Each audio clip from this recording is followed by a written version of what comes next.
ka jingking wa amngi kadai ka ba peniklat ya ka East Khasil District bat ya ka Southwest Khasil District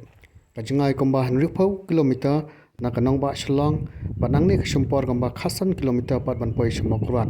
ka badai ka district headquarter jong ka Southwest Khasil District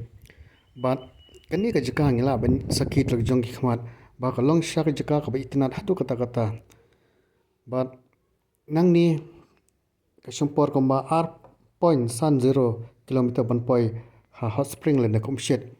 kawi ni jika bo maunam ka bodon hak ne dong berkatain terasi phla banwan jungo lag jong ki khmat ya ka jing itinat jong mariang ka bodon hakni ki banta jong ka jing keng wa amni khobli shibon